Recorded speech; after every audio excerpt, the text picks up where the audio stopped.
Bonjour tout le monde, Steve Lévesque aka Mr. K pour un autre tutoriel Leo Runboard. Aujourd'hui, on voit quelque chose de très simple qui peut être pratique dans certaines situations ou changements de scène ou peu importe. Ce qu'on va voir aujourd'hui, c'est comment modifier les volumes de nos sources via Leo Runboard.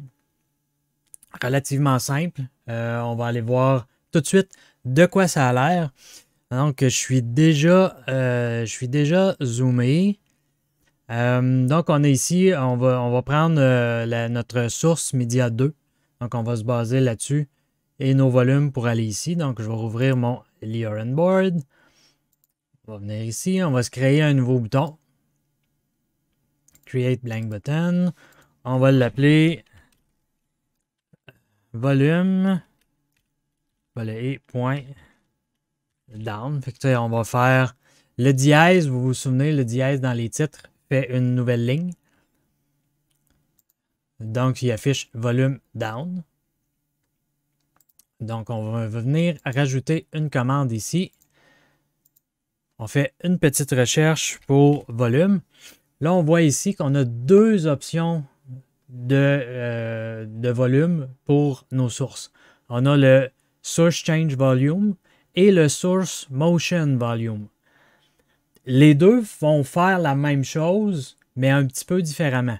La source, le Source Change Volume, lui, ce qu'il fait, c'est qu'il va vraiment partir du point A au point B directement. Donc, si on veut 100%, 50%, il va le faire tout de suite, le cut-off entre les deux.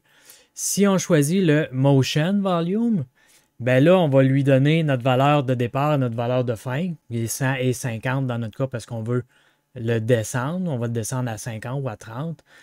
Et on va lui sélectionner la durée qu'on veut qu'il fasse sa transition de fade. Donc, ce qui vient faire un motion. Donc, il vient faire le motion avec le temps qu'on lui a donné. C'est ce qu'on va faire. Nous, on veut faire le motion. Donc, on choisit notre source qui est source Media 2. On veut qu'il parte à 100%.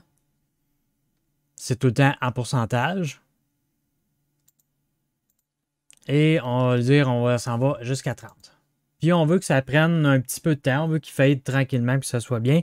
Fait qu'on va lui mettre un 2 secondes, qui est quand même pas si pire. C'est pas trop rapide, trop... Donc on fait Done. And Done again. Et on va venir ouvrir moi, c'est dans mon dossier OBS. Vous, c'est, je ne sais pas, il va être où. Votre dossier Leo Runboard. Dans celui-là, il y a un Stream Deck PC. Si vous avez une tablette Android et que vous êtes déjà dans le deck dans lequel vous travaillez, normalement, le bouton va avoir déjà apparu. Nous, on va prendre pour les besoins de la cause que vous le voyez, je vais prendre la version PC. Donc, je rouvre le Stream Deck en version PC. Le numéro de passe, ça, habituellement, on n'a pas à changer. Il y a le deck dans lequel on travaille qu'on va peut-être avoir à changer. Dans mon cas, c'est le 1, fait que je n'ai pas besoin de le changer. On voit notre volume down. Fait que si je clique dessus, si j'ai bien fait mes choses, le volume down, le volume de ma source Media 2 devrait descendre jusqu'à 30%. En 2 secondes, il s'est rendu jusqu'à ce que lui, ce qui calcule 30%, parce qu'à 0%, je pense que c'est moins 40 dB qui calcule que c'est un 0% ou plus ou moins. Là. Fait que ça fonctionne. Maintenant, on veut le refaire remonter. On retourne dans notre deck. On va copier le bouton, parce qu'on ne se cassera pas la tête d'en créer un nouveau. Ben, c'est sûr que là, il n'y a pas beaucoup de commandes, c'est pas tellement grave. On copie le bouton. On vient changer notre texte. Puis on lui dit, ben celui-là, je veux que ce soit le volume up. Je veux qu'il monte le volume. Fait qu'on va venir éditer les commandes. Et dans nos commandes, ben on est parti de 100 à 30. Là, on veut faire l'inverse. On veut qu'on soit de 30 à 100. Puis on veut qu'il le fasse en 2 secondes, 2000 millisecondes.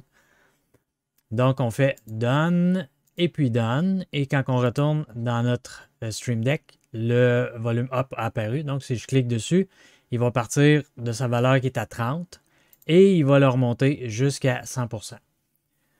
Ça fait en sorte que c'est le genre d'option qu'on peut avoir quand, par exemple, on fait une transition de scène. On part de notre scène d'introduction où il y a de la musique qui joue en attendant qu'on commence notre stream. Puis, on s'en va ensuite dans notre scène de Just Chatting, comme par exemple, là, je viens de tomber avec ma scène de Just Chatting. On pourrait avoir un fade-out. En fait, c'est ce que je fais dans mon stream. J'ai un fade-out de ma musique qui descend, puis j'arrive en scène de Just Chatting. Puis j'ai juste un bruit de fond de musique, juste pour donner quelque chose, une idée. Puis on pourrait juste avoir une autre commande ou ajouter la commande à un changement de scène. Quand je fais, si on fait avec les Orange Board, en fait, ça peut être fait avec d'autres logiciels aussi. Là, ici, c'est les Orange Board. On lui dit, ben, quand je change de scène, je veux que tu arrêtes la musique. Fait qu'on va lui donner une commande, faire un play-pause, tout dépendant. Si c'est avec, j'en ai déjà parlé dans d'autres vidéos, si c'est avec, par exemple, Spotify, Christina a fait un excellent plugin, une excellente extension à l'Orange Board qui permet de contrôler le Spotify. Donc, avec cette option-là, on peut aller faire un trigger button, puis aller triggerer le bouton, par exemple, de déclencher le bouton, par exemple, du pause du Spotify.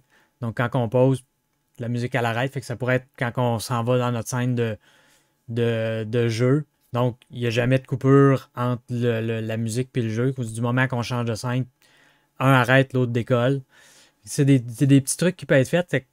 C'est relativement simple et plus ça va, plus il y a des commandes qui sont built-in dans les Orange Board.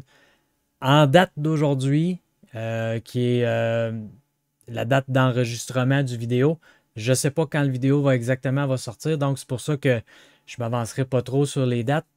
Probablement le 1er septembre, mais on va être conservateur parce qu'on ne sait pas trop.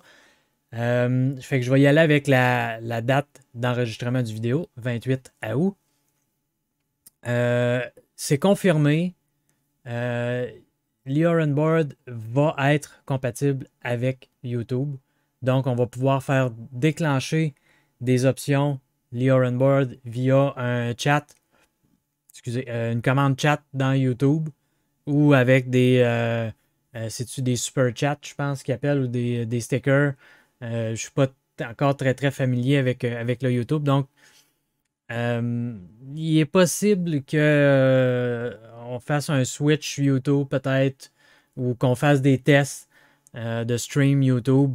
Ça va être à vérifier. Bref, c'est pas là qu'on s'en allait dans notre vidéo, mais de plus en plus de commandes sont dans l'Orange Board et ça, c'en est une qui a été rajoutée récemment pour pouvoir contrôler le volume directement dans OBS et avoir un motion dessus. Ça, c'est juste merveilleux pour... Puis on choisit la durée qu'on veut. Fait, si on veut que ça soit un peu plus quick, mais qu'il y ait quand même un fade, que ça soit pas un cut-off direct, ben on le met à 500 millisecondes ou à 1 seconde, puis il va changer beaucoup plus rapidement. Ça fait le tour, je crois, pour tout ce qui est motion ou changement de volume de source. C'est relativement simple, on ne se le cachera pas. Mais ça peut être intéressant dans certaines situations. Si jamais il y a des trucs que vous voulez que je parle dans les vidéos, dans les prochains tutos qu'on va faire, laissez des commentaires dans la vidéo, dans la section commentaires, sur quoi vous voudriez que je discute, ou joignez le Discord, puis venez faire vos demandes dans le Discord. Ça va me faire plaisir d'y répondre et peut-être éventuellement me donner des idées pour faire d'autres vidéos. Et sur ce, je vous dis à une prochaine vidéo.